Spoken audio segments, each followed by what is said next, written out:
Isabel, founder and firebrand of the Operation Spark. Hi, I'm Lenora. I'm the creator of The Bitchy Bookkeeper. Hi, I'm Kristen Tetzi. I'm the author of The Age of the Child, and we are the three founding non-mothers of Childfree Girls. Today we have a guest who we're going to call Aysha. That's not her real name. She prefers to stay anonymous. She sent us an email a couple of weeks ago, and we were interested in talking to her because in her email, she said that she and her husband are in a really loving relationship. They're both medical professionals. And in the last year, they decided to start finally trying for a baby. And what I thought was really interesting was that what came after that was, even though I never truly felt the yearning. And so I was interested in the effort to try without the yearning, but I want to get an answer to that later. But if I could ask, actually, I'll just let you say hi first, Aysha, before we ask you anything. Oh, yeah. Hi, I'm excited to be here. And I'm a pediatric endocrinologist. So essentially, I work with children with hormonal conditions, diabetes, metabolism issues, thyroid growth, etc. And I work full time as an endocrinologist. I've had pretty much the past 12 years of my life have been in training. now, past 3 years have been in practice full time. And of course, you're trying to always do this work-life balance. And while I'm totally happy with my life and my work, this part always kind of crops up because I'm 36. And of course, that's sort of an inevitable question. And hence, I'm here with that background that Kristen just mentioned. And what kind of, if I can ask this, just to get a sense of how you grew up and what your,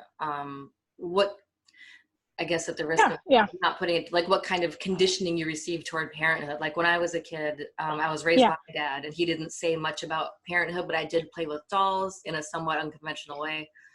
Okay. So what was your childhood like? What kind of games did you play? Okay. Well, so just in terms of cultural background, I'm Indian. I'm from India. I grew up in India. I moved to the United States after med school about 10 years ago, and I've lived here for 10 years. My extended family is all back in India. It's just my husband and I that are here. We are very close with our families. Grew up in a family of 3 girls. I'm the eldest of 3 girls. We have never really, it was just the expectation that we would grow up, get married. Parents were always very encouraging of independent careers for all 3 of us girls. And I guess, again, the expectation was have a child, not because of them wanting us to have children, but they truly, honestly, I feel like my parents actually believed that our lives would be enriched by having children,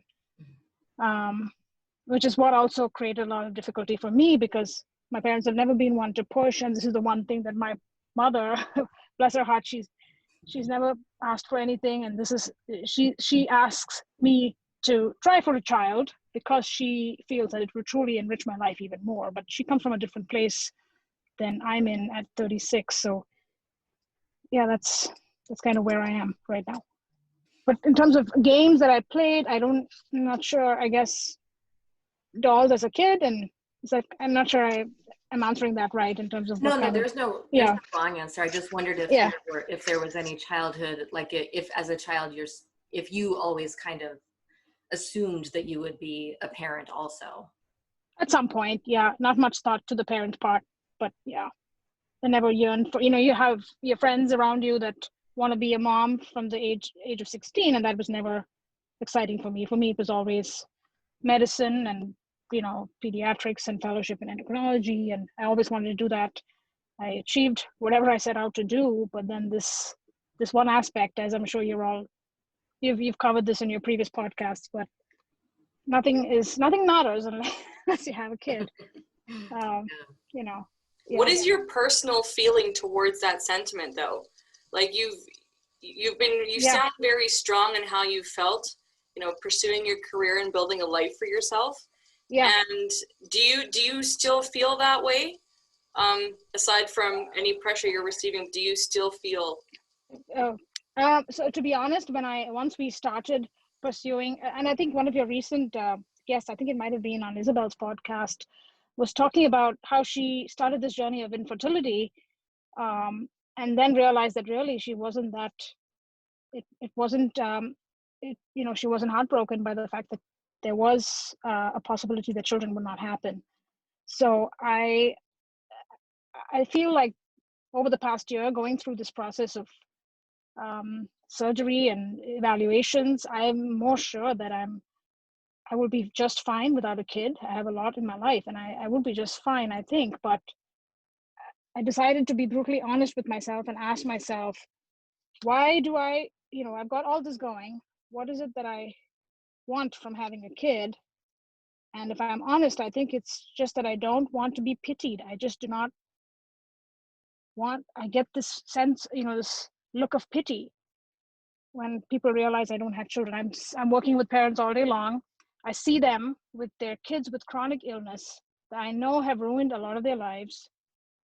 And yet they go on to have more kids. It surprises me when families who have congenital autosomal recessive conditions have many kids, despite knowing that there's a high chance that they'll have another one.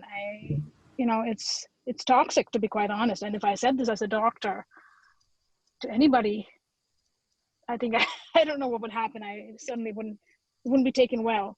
But I'm just being honest. It's I feel like it's almost toxic, this whole process of needing to have children in order to fit in, and then having more children, because then it gives you the saint-like persona. And yeah, that's where we are. And at this point, I'm being honest. This is not that my only desire to have a child is just so that I will not have this pity. I'm sure I love the child if I didn't have one, but this need to be pitied this need to not be pitied is what's driving me. It's not a good reason, but I do feel like a lot of women do it for that reason. I could totally understand that. That's not my experience, but really in anything that you do, any of us, anything that we do in life, none of us want to be pitied. Whatever choice we have, right? And I think even parents who have, like, people that have kids for whatever reason, maybe didn't want them, they don't want to be pitied by us in the child-free community for having kids. It's a really good point that you bring up. I think we're all afraid of pity in any of our decisions that we make, whether we're single or married or divorced or whatever, it's a common feeling. For whatever reason, though, being child-free doesn't, I guess we're not there yet. And I think what you guys are doing is great because it actually highlights the benefits of it. And I think that's really what's missing, right? I'm sure you'd agree, is people acknowledging the benefits of it. There's no acknowledgement of that. It's always, even the people who wish you best won't acknowledge it. My parents, who never wished anything but the best for me, if they're telling me that this is something you need in order to experience true love and true fulfillment, I'm going to want to give them the benefit of the doubt and try and go for it, And that's what I've seen numerous friends and colleagues do the same thing. And once it's like a cult, like I think Renara, you had said it's a cult. That's a good way of putting it, because once you're in, there's no getting out. Exactly. Yeah. So exactly. How do we break the cycle? I don't know. But I think you guys are on the path. I'm curious about, so you mentioned that you're from India. Yes. And India is a very traditional culture. I mean, it was specifically in what pertains to like nuclear family. Yes. So how has this pressure affected the way that you feel about having children? That I feel. I think, families are very close-knit in India. Even marriages are more between families than individuals, to be honest. And I don't think, I grew up in a family where my dad is atheist. We didn't grow up in a religious home, but definitely our families are traditional, the extended family, traditional, but not religious, so we had freedom. We had, I guess, the Western kinds of freedom in that sense, but no, children were never a pressure, just an expectation. And personally for myself, it's more my parents telling me that it will be enriching, and not for not because, what will the other people say, but just for me, myself as a woman, it would be an enriching experience. And that's why I wanted to try, that's why I went down this path, even though I never really had a yearning. It's because, there must be something to it. And now I'm at this point where, you know what, maybe I should trust my instincts and not go down the IVF route. I'm right at the middle of that point where I'm supposed to call my reproductive endocrinologist and tell her if I want to go down that path. You said that a lot of people around you went down that path and started having kids. Yes. Yeah. Do all of them feel, to your knowledge, automatically more fulfilled and enriched, or are they still interested in seeking other fulfillment? Well, I feel like once they have this child, their whole world becomes about the child. I'm yet to meet someone who would actually admit to missing their freedom. Mm-hmm. I'm sure there are women who do that, but really that's the minority as far as I've seen. Once they've had this kid, now they got to justify the kid or justify all the time that is spent, all the time and money and tears, literally, going through infertility treatments. And then all day long on Facebook, you're bombarded with their kids' pictures, I don't see it. Yeah. If you did go through with IVF and you did have a child, would you then quit work? No, I would not quit work. I would definitely maybe work part-time, but ironically, I'm in a position where I probably have enough support, and financially I'm in a good place to have a child. A lot of women who do it are not even there, and they still have so much desire to do it. I guess I felt the need to write to you guys because I feel like there's so many women in my position, worse off than me in terms of, social and financial support, who would still go through this. And that to me is toxic. Waste, literally empty their bank accounts. I have friends in this field who come and tell me about how the marriages are broken because of their trials for IVF, wanting to have this baby. And a lot of the women are, sort of like me, where they never really wanted to until they were past 35. They were like, okay, fine, everyone else has a kid, we should try this. And now, of course, there's all the other problems with age. And then they just mess up whatever beautiful lives they had, honestly, with this baby. It's sort of tragic to me. I guess that's what I would say. And now I'm here. It is heartbreaking to see. Sometimes people make that decision because it is like the next step, you have to tick the box, but they don't really think about what the consequences of having a kid is going to have in their lives, like their normal routine lives. And speaking of lives, and also in couples, I've known couples that have broken up because after they have a kid, they just can't stand the pressure. You mentioned that you're married. Yeah. And your husband is in the same page as you are, in the sense that, is he unsure about the baby thing, or? No, he says you could try so that at least you tried. He's very supportive. In fact, a lot of the time I kept wondering if he would change his mind going forward, and reached a point where he said, I will not, and I'm happy with my life, but we can try this so that you tried and it didn't work, and at least your family will know that you tried. Maybe that part will be, at least they know that you gave it a shot. You didn't just give up on this thing. Again, that part is family pressure, I suppose, but I truly believe at this point he's happy the way we are, and he's seen our friends with kids we really do not envy their lives, even though they say different. Because we value our freedom, as you guys have said previously on your podcasts. But I can easily see how people would be in my position and go through IVF and have this baby, and then the cycle is perpetuated. That's what's so interesting, because you are really lucky to come from such a family that like the way you grew up, considering the culture that you're from and how that's often not the case. So it's like, you've been given such an awesome, strong foundation. And I'm not going to say it, please don't ruin it by having a kid, because I'm not going to say that would happen. But you are in such a fortunate position, and this conversation is really interesting because I've never spoken to anyone that's truly at a crossroads, can go either way. Yeah. No, and you have 2 younger sisters. Yeah. Where are they at in their own lives with having children? Do they feel the call? Not really. No, they're not that into it. They don't want kids either.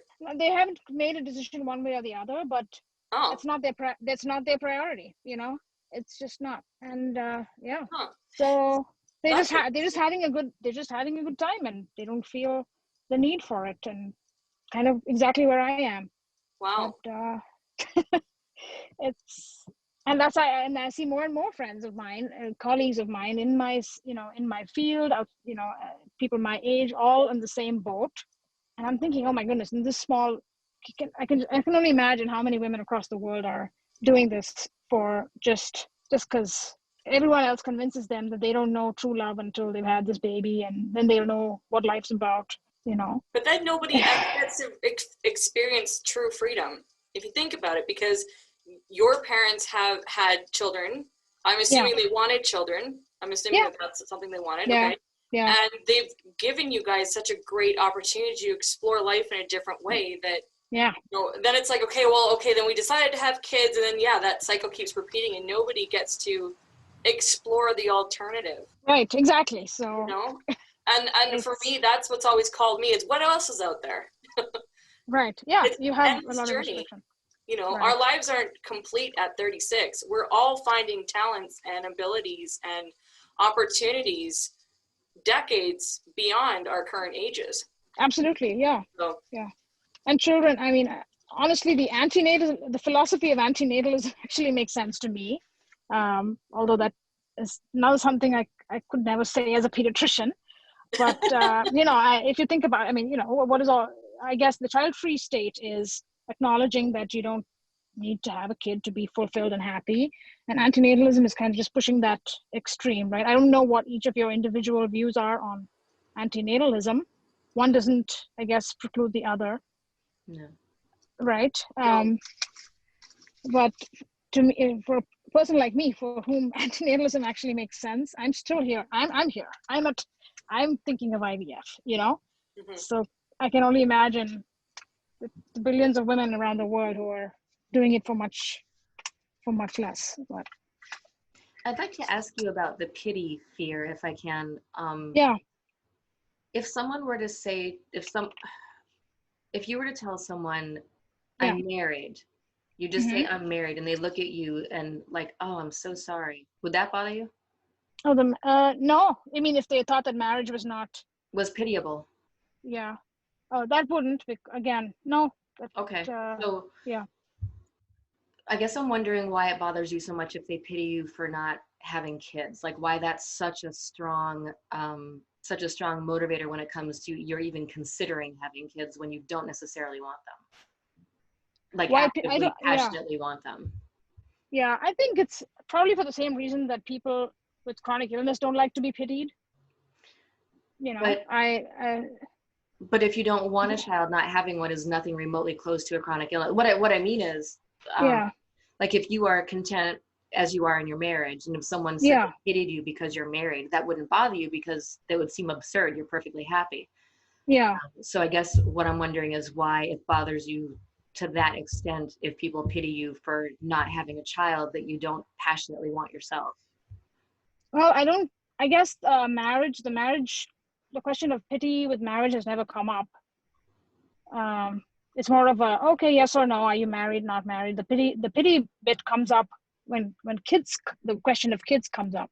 Right. The marriage, I don't know if you've come across pitied looks about marriage. I've never, honestly. Yeah. No, not at all. And that's the thing is actually some people do pity people who are married because they think it's the worst institution in the world when it's all this whole plan. Right. The thing is because I like being married, if someone were to pity me, I would think that was ridiculous and it wouldn't bother me.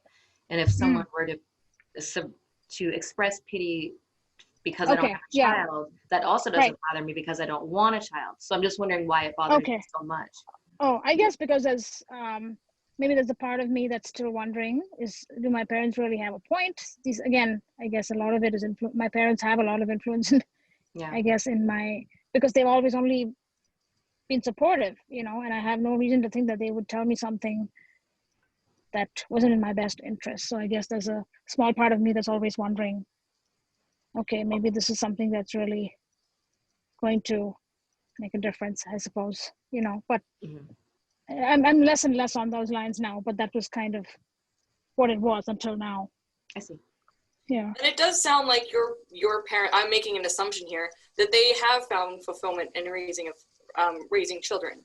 Your parents. Right. And they did. And that was, we were their whole lives, in the sense that my mom was a stay-at-home mom for us, as is traditional in India. And, and I feel like so she's coming from a different place. For her, she can't imagine life without the children, but I'm in a very different place than she was. So yeah, and that is something to highlight, though. I don't think that gets mentioned enough. Like, I had a stay-at-home mom also, and I don't know if she had any other goals or aspirations. I mean, she went to college and she worked, but I don't know if she had big dreams outside of motherhood. But our generation and younger generations, and even certain people in older generations, there's a calling for different, for more, to explore what else is out there. So I think it's important to highlight the fact that because your parents did and do get fulfillment from raising children, that explains why. And like you said, they're not pushing you, but they do have that point. But if they were in your situation, seeing and having a different perspective as you do, I wonder if they would say the same thing. Yeah, probably not. And this is the thing, right? Now the cycle propagates, right? I mean, what about, and I was listening to your thing about the bingos. What about families who say, I had kids because I want them to take care of me when they're older, and my kids are fine with that. And I mean, honestly, I'd be fine with it too if my parents told me they wanted us to take care of them when they're older. But that's another response to the bingo, I guess. Mm-hmm. Do you want to have kids only because they'll take care of you when you're lonely and old? Yes, and my kids are fine with that, Well, I was fine with taking care of my dad when he needed it, but if his sole reason for having me was so that I would be there at that particular time, I don't know if I would like that. I guess I should rephrase. I guess it means that, of course, that's an added benefit, I guess, Yeah. So there is a large or growing child-free movement in India. I believe 2018 they won International Child-Free Group of the Year, because this year was Russia. So last year, 2019, I think. Sorry, I don't know what year it is anymore. 2020, the worst year in the world ever. Right, it's 2020. Yeah. Right. It's like, I have no idea what's going on. And I live in Western Canada, and I have over the last couple of years met a significant amount of Indian women in Eastern Canada, out in Toronto area, who do have still a lot of ties to India, and they're having a lot of conversations with their family or friends that they still keep in touch with over there about the child-free movement, the community getting involved. Have you gotten involved with any, because you're at a crossroads, so I don't know, do you investigate? I mean, you found us. Yeah, obviously. Yeah, I do. Again, yeah. And I've come across Nihil Anand, the guy who sued his parents for 1 rupee. I don't know if you heard about that, because I thought it was, he basically said, you don't owe your parents anything, and they brought you in without your consent, and we have to get this out of our heads that we owe our parents grandchildren and owe our parents I guess taking care of them, and we owe them anything, I guess. Yeah, the Indian mindset, and definitely I think across the world, the fact that we owe our parents a lot is the case, right? Yeah, it was interesting. I was actually surprised that it took off so much in India, given how traditional the society is. And it was heartening to see. Yeah. Yeah, it's cool. Yeah. I mean, I'm all for it. Any group, anywhere around the world that wants to have this conversation, I'm all for it. Well, it must have taken off so well because of how traditional it is. Because the more traditional a place is, the more stifled you feel by those traditions, and like you can't make any choices completely independent of what other people want from you. Possible, yeah, certainly it could have been that kind of pushed it. Yeah. I'm just wondering, is there anything about becoming a mother that excites you? Anything that you look forward to if you ever decide to have a baby? think children fascinate me. That kind of pushed me into going to pediatrics. I love children as much. I mean, I think they're very enjoyable as creatures, literally as little organisms. And they, that's literally how I look at them. They're just fascinating creatures. They're really very resilient. And then they become these really annoying teenagers.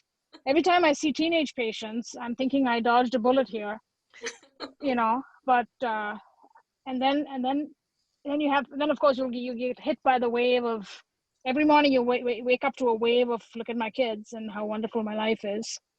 And it's everything I ever wanted. It's just this up and down, back and forth. How do we break this? I don't know.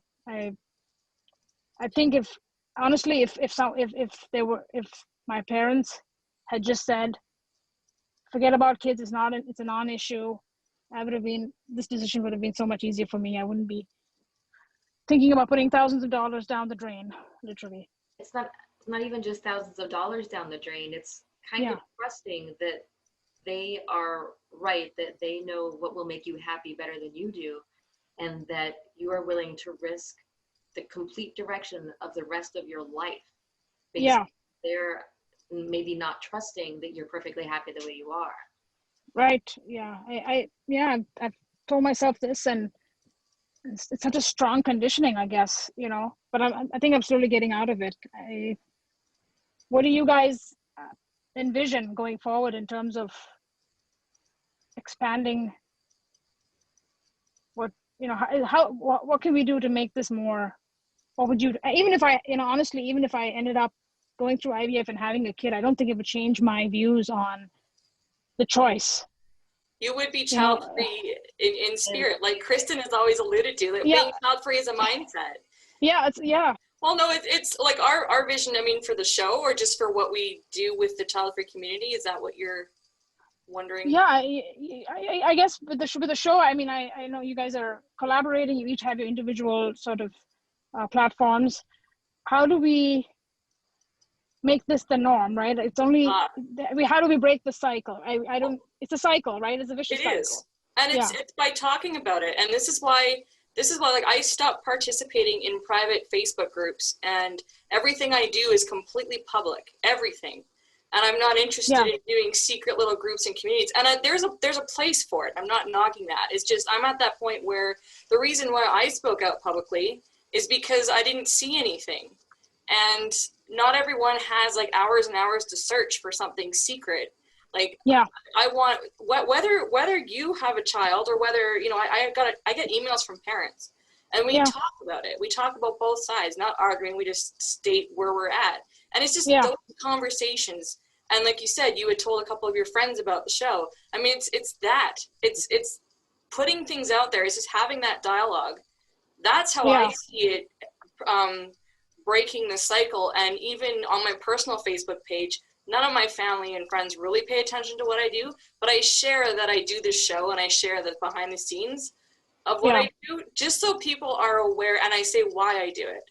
Because they're all parents. They don't understand that, sure, they support me, but they don't get why I need to talk about it. But the more you do it, and then they kind of go, oh, I know someone that doesn't want to have kids. Maybe they'll go read something you wrote, or, it's just having that conversation. Because you're bringing up so many good points, especially with the parents, because you're feeling it from your family. How many other millions of people are feeling that from their families in way worse situations and way more This is the vocal aspect of it. And I've always been in trouble for talking too much, but I'm not going to shut up about this stuff. It's great. Important. And I think whether it's writing an article or sharing an article, like if you don't want to make something yourself, talk about yourself, share what someone else has done that speaks to you about this subject. That is how it starts. And then who knows, like we can't control what's going to happen, but the more that this gets shared and at least people are aware of it, that's a big thing. Right. And even in the medical community, I wish I could just tell my patients that I choose my patient's parents that I don't want to have a child. But you know what the kind of response that would bring, or elicit in a lot of the families. That I think that's another tragedy. is I can't tell them that, stop trusting you as their child's doctor? They would have doubts. Yep. Mm-hmm. Yep. Actually, I wanted to ask you something. I know you're not an OBGYN, but there's a lot of us have had the experience where we've gone to ask for an IUD or even to inquire about sterilization, and of course, we get pushback from the doctor going, well, what if you meet somebody that wants to have kids, or what does your husband think, or maybe you'll change your mind. I have a male doctor, and he's never given me any crap for anything. Whatever I want, he lets me do. Yeah. And I had seen a female doctor first, and man, did she grill me, I just find, and again, I know this is not your area, but you bring up a good point about the medical community, because a lot of women have that pressure from their doctors to reconsider. Oh yeah. And now is that okay? I know you can't speak for everybody, but is that from a medical standpoint, or do you think it's from a personal viewpoint, like whether they believe that children are necessary, and so like? Oh, it's actually, honestly, it sounds very much like a personal viewpoint, because in this day and age, at least in America, when you practice medicine and you can document that an adult patient has clearly stated that she understands the pros and cons of a procedure, there's nothing that stops a doctor from proceeding with that operation, or there's really, it's an elective procedure. You can choose to have it as long as you clearly sign a statement that you understand that you may not have children in the future because of that, or will not. That, and wow. Because there's how many times we hear from people, and I mean on Isabel's podcast, I know Isabel, you've had a few people like that have gone through that. I know. Like, that's ridiculous to me. Yeah. It's a big deal. I mean, even in Canada, like you wouldn't think so, but it is. It happens here too. Yeah, I mean in pediatrics, I remember in training, a lot of pediatricians would tell me, older pediatricians would tell me, the day you have a kid, you will become a better pediatrician. And I beg to differ. I think I'm a better doctor because I give all my time to my patients. I'm not being pulled in 100 different directions because of this. I don't think I'd be as efficient as I am if I had a child. I certainly don't think so. What if you were to say that to your patients' parents? Like, not just, I don't want to have children, but, oh no, this is so rewarding to me. Like, I love dealing with little children, everyone's children, so much that if I were to have my own, it would take so much time away from this very important practice. Yeah, I think when I reach a point of, telling them that I'm not having children, or that I've stopped. I mean, I guess I probably won't have a child. I don't know, my chances are pretty low from what they told me anyway. So that's kind of what I will kind of rehearse telling my patients. It's amazing how sensitive they are to this whole not your pediatrician doesn't have kids and doesn't want kids. Mm-hmm. It's bizarre to them, and I suppose they might look at it as like an accountant who doesn't do their own taxes, like who never files their own taxes, Yeah. I mean, I get where they're coming from, because most people don't think too much about this, right? When they have a child, they don't give this much thought. They just do it without much thought, frankly. But this is why this conversation is important, because people just don't know, they don't understand. And if this were part of a curriculum, if this were part of everyone's upbringing, where you just know it's a choice, and if it speaks to you, do it. If it doesn't, don't do it. Then then we'd be all out of a podcast. But I mean, I know this is why it's important, because people. I lost my thought. But when you're talking about your patients or the parents of your patients, and like the blank looks that they would probably give you, like, what? It's just it's not there. That's it. I mean, a male OB wouldn't get. I guess it's not the same. No. But as a woman, I don't think they would. They wouldn't ask a male pediatrician if they had a kid. I don't think, or if they wanted a child. But me as a woman, what am I doing without a kid and looking after kids? Yeah. But I think that's a little invasive of your privacy as well, because, I mean, you're going through IVF. I mean, suppose that you really wanted a child, that you had in your mind, you had your mind set to become a mother, and you're going through IVF, and the doctors have told you it's not going to be easy. Maybe there's a high chance you're not going to become a mom. And then you have all these people asking you, why don't you have kids? So it's a little bit, I mean, rude. I know. It's people do it all the time, right? I mean, I always wonder, how do you not know that this woman has endometriosis or had uterine cancer or cervical cancer or something? You know, how are you so blatantly oblivious to this? I don't get it. But that's the state of it. And it seems to be because everybody makes their kids, as you said before, their entire life. Not every parent, but a lot of them do. Where that's their entire world, and suddenly it's like you're yanking their entire world away from them. You know, so there's a tragic thing that happened here in my city a couple days ago.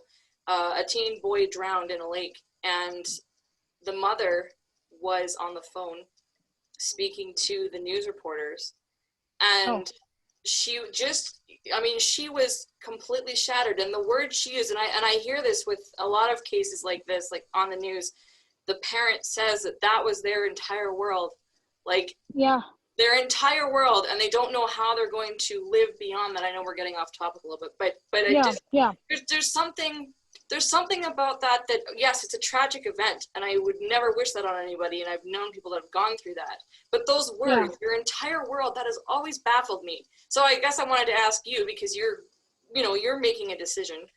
Like that phrase, the entire world. And we never know until you have kids, I guess, but it just, I don't know. I don't like that feeling I get when I think of it. Exactly. You're kind of, I think when you have a child, I think biologically you're going to love it a lot. And your whole world to some extent will revolve around that kid. I guess if you have a career of your own, that you're less of a risk of being an empty nester and being miserable when your kid is 17 and wants nothing to do with you. But that's the thing. You sort of digging yourself a hole, right? By creating this thing that you're going to love, and then you'll be attached to it, and then the heartbreak that follows, I guess. Yeah, because I don't want that. No. Okay. Yeah.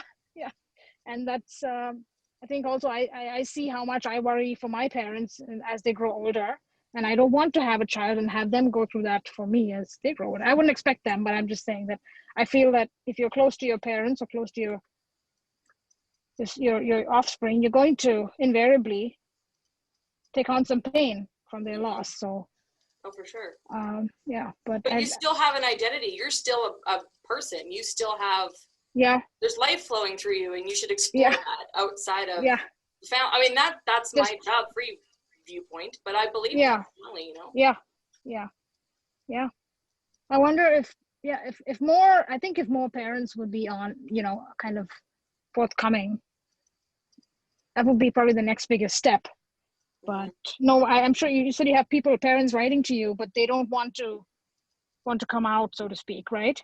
Yeah, usually the other day I had somebody DM me, and she was like, because I was traveling for 3 weeks, like road tripping, and she's like, just so you know, you can have kids and still travel. It started out like that, and then she went on this long kind of thing, and then I replied to her back and told her why I'm public about not having kids, and then her next response was telling me all of the judgment she has received from other people for leaving her child with the grandmother while her and her husband took a trip, just the two of them. So it came from a place where she was feeling so heavily judged and pressured for her life choices, and something I wrote had triggered it, and it ended up being a very nice exchange. We parted friends. We just heard each other out, but she was coming from feeling severely judged for her choices as a parent. Right, so you're going to be judged either way. Exactly. So it never ends. No matter whatever you choose, you're still going to hear about it from something. But I can see why, like, she would never want to say that publicly, because she was feeling so burdened, and she had a few other things she wanted to say about the child thing. But I get a lot of that, and it's not. They just want to say something that's bothering them. So it starts off sometimes a little bit hostile, but usually ends pretty peacefully, because they just want to express themselves. That's it. Yeah. That's what any of us want to do. So. Right. Yeah. What do you when you say, you know, to give, I think Isabel was saying this about giving 0 fucks, right? Yeah. Can you truly, if you're a social person, can you truly do that? I guess that's something I've struggled with. I don't think I work with families all day long. I'm a social person. Most of our friends have kids except for a group of us who don't. How can you truly give 0 fucks about what people think of you unless you're willing to kind of start a whole different social circle? You know, I guess it's doable, certainly doable, but it's hard. It is. I think Aysha, the key there is that if you are completely sure of your decision and you trust yourself enough to know that that is the right decision for you, then it doesn't matter what anyone throws at you. And I have the same friends I've had for a long time. Yeah. I do hang out with people. I'm not very extroverted, but I do like hang out with more or less the same people. And yes, sometimes I get the odd comment, but I've learned to just like let it slide, because honestly, nobody else is going to live my life for me, you know? Yeah. And I can't live the life that anybody else wants me to have, because they're not going to be the ones who have to deal with a kid. They're not going to be the ones who have to deal with waking up at 3 a.m. to feed a baby, or, you know, have a screaming toddler in the middle of a restaurant because, you know, he wants, I don't know, nuggets and whatever, you know, there's just, and because it is my life and it's so precious and it's just one. Yeah. After a while, for me, it was like, you know what? I don't care whatever I hear from anybody, because this is what makes me happy. So in the end, it's all about finding that thing that makes you happy. Yeah. And I think this big thing about, and you guys have alluded to this a lot, this seems like such a simple concept to me, but it's crazy how people don't understand it. Having a kid, not having a kid is selfish. There's nothing more selfish than having a kid. I mean, I think we all get that pretty easily, but it amazes me that people just cannot see it that way. I guess because they say, oh, I'm sacrificing everything for this kid, but you made the kid, so you probably should be sacrificing some. But I think it's because they had the kids because they thought they had to. Yeah, and then now they're justifying. Or? Well, no, I think if you have been raised or conditioned to think that having a child is your duty. Okay, yeah. Then anyone who's not doing it is not doing their duty. And I think part of it really is, I mean, if they're going to call it selfish, they almost have to be coming from the perspective of, why did I have to do it and you get to get out of it? Yeah. I hope, I mean, none of my friends who have kids who wanted their children and love motherhood, not a single one of them has ever even hinted that my not having kids is selfish. And they're very supportive of and understanding of people who don't want kids. They don't even think about it. It's not something they think about. They don't concern themselves with it. They don't care, because they're happy. They're happy where they are. I think it's the ones who aren't happy where they are who think, I mean, who feel a little bit of envy or resentment toward people who get to do something different. That's the same. That's right. Yeah. Same situation. Anyone that's truly been supportive, whether family members or friends, or my bikini waxer, you know, like, who has kids, but she after a year and a half, she's like, you know, I finally understand why people don't want to have kids, and so she was all cool with it. But yeah, they are the ones that are supportive, and like Kristen said, they don't care. They're happy that you're happy. Bottom line. Yeah. It's I think in the medical, it's crazy that in the medical community, it's so, for want of a better word, backward, you know. That is true. It's very much pronatal, for whatever, I mean, not pro-choice particularly, or anti-abortion or anything like that, but just very much, you should certainly want children, especially in the field of pediatrics. Mm-hmm. And is that only if you're a woman, or do men get that also? I haven't had any of my male colleagues really have that bother them, but a lot of my female colleagues are in the same boat as I suddenly get that. And a lot of them will just say that they're married or have a child just to shut the parents up. It's not, I mean, it's unfortunate, but that's the truth. Is that coming from within, like, is that coming from patients or from within the medical community? Like doctors, fellow doctors are saying, and maybe male doctors are saying, when are you going to have a baby? Oh yeah, certainly male doctors will comment, especially senior doctors will say, you know, you, like I said, you'll be a better pediatrician when you're a mom, you know, you'll understand better. Fuck you, guy. Exactly. Who's talking, right? Yeah. Wow. So that's the sentiment at the moment, but I'm hopeful, you know, people, more and more girls, my colleagues at work, there's more and more of us who have no children at our age, you know, so I'm hopeful that this is just sort of the in-between generation, and going forward we'll have less of this. Absolutely. And on a side note, I'm like, it's so easy when it's the guy saying, oh, you'll be a better pediatrician when you're a mom. Oh yeah. Like, you know, how easy is it for guys to just throw that out there? Not even in the medical profession, just any guy.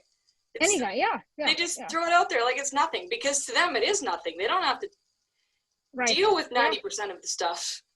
Yeah. Anyway. And not to bring religion into it, but again, that's a huge role also in duty. You know, you have a womb. What do you know? That's your duty. Yeah. So that's a lot of things that we can't change at that point. I mean, when it comes to that, when they throw that at you, there's not much to discuss there. But well, as we all sit here with our currently empty wombs, I just want to thank you very much for agreeing to talk to us and for coming on. And this has been really, really interesting and illuminating, and I thank you. Oh, my goodness, you guys have helped me more than you know. I'm glad you let me chat. I have not had an open conversation like this with anyone recently, so this has been very, very helpful to me. Thank you deeply. Well, you're welcome, and thank you again. These conversations help all of us. Like, you know, we don't sit here as experts really, but we just love having the conversation, and every time, like, our minds expand even more on this too. So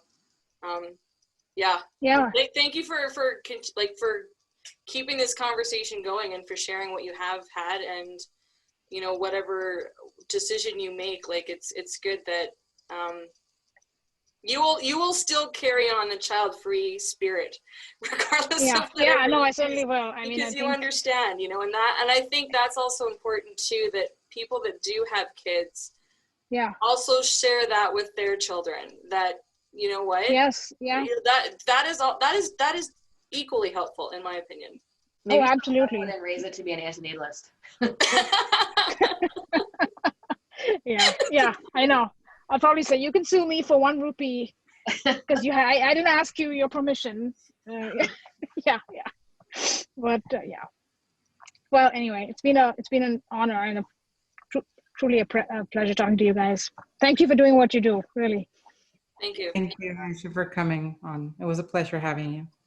All right, so that is it for this episode. Thank you for being here. If you have any questions you want to ask or any comments you want to add, please feel free to email us anytime at childfreegirls@gmail.com. As you know, 24 hours is an email thing. You can also visit our website, which is childfreegirls.com. Of course, you can find us all over social media. We are on Facebook, we are on Instagram, we are on Twitter, we are on Pinterest, we are no longer on LinkedIn, and let's forget about TikTok. And also, we are on Amazon. We have a lovely book on Amazon, Child-Free Girls, Comfort Food for Thought. So go ahead and check that out too. It's only $1.99 on Kindle. Yes, $1.99 on Kindle. And as always, we have a question for you. And today's question is, have you ever felt undecided about embracing the child-free lifestyle or having a baby? You can leave your answers down here in the messages, either on our YouTube page, or if you're listening to this in on one of our podcasts, you can leave it there, go to YouTube, or just send us an email where, you know, Kristen told you that you could send us an email 24/7. 24/7. We're here for you. Well,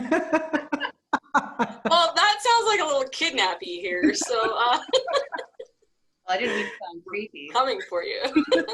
We're here for you. Your child-free soul. See ya. Bye. Bye. No, you say bye. No, you say bye. Oh my God, I'm leaving. Yeah. You leave first. I'm going. Bye. Bye.